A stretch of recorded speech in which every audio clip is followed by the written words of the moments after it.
Okay, I see some questions here. Kinte F. And others. I actually, there was one that came in before the show, so let me start with that. How do you deal with a coworker who overshares personal information? Whoever would like to take that question is welcome to it.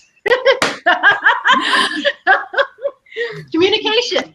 Marcus, you look like you want to go for it. Then I'll go after you. Go ahead. I always give the caveat that whatever advice I give only works 80% of the time. The rest of the other 20% is up to you. It's up to the stars. Who knows what's going to happen? Okay, so folks that overshare.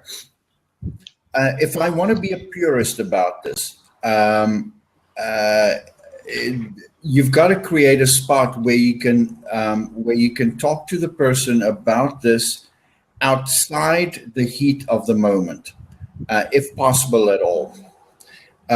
Shaming somebody by saying ew, oversharing, right in front of everybody else, it shames them, it humiliates them. It's not necessarily going to add to their self-awareness.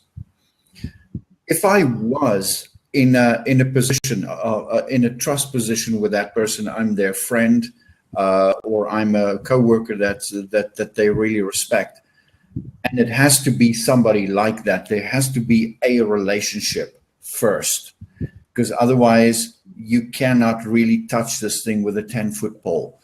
As a friend, I would say to the person, you know what, I just want to chat with you about something.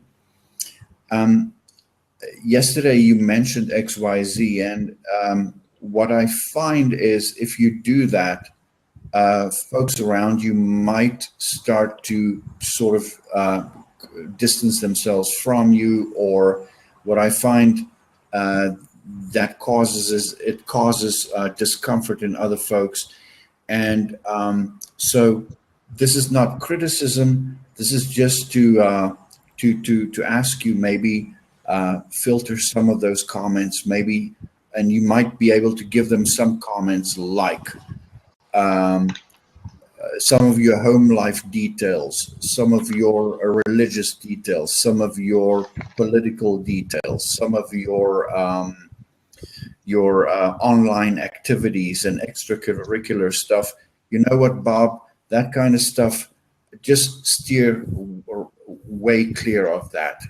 So again, just to summarize, there's got to be a relationship of trust before you can even tackle that thing. Secondly, don't do it in the heat of the moment. Thirdly, it's the when-then approach. When you say this kind of thing, then there is a consequence.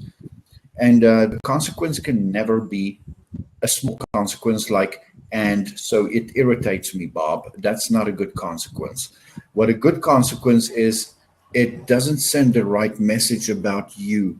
And I'm scared it might impact your career. So look high for the consequence. Don't look down on the ground. Oh, that's nice. That's good. Yeah, that's good. What I would add to that is don't feel compelled or required to actually share as well.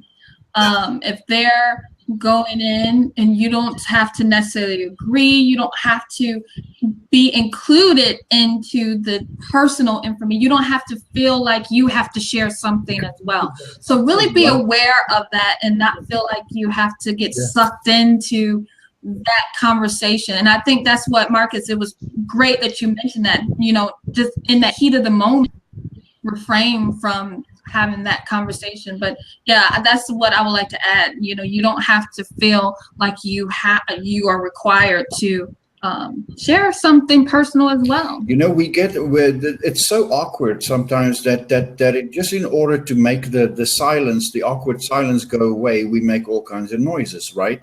And then we tend to get sucked into that overshare or that unnecessary share as well.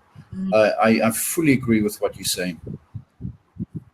Okay, sounds good.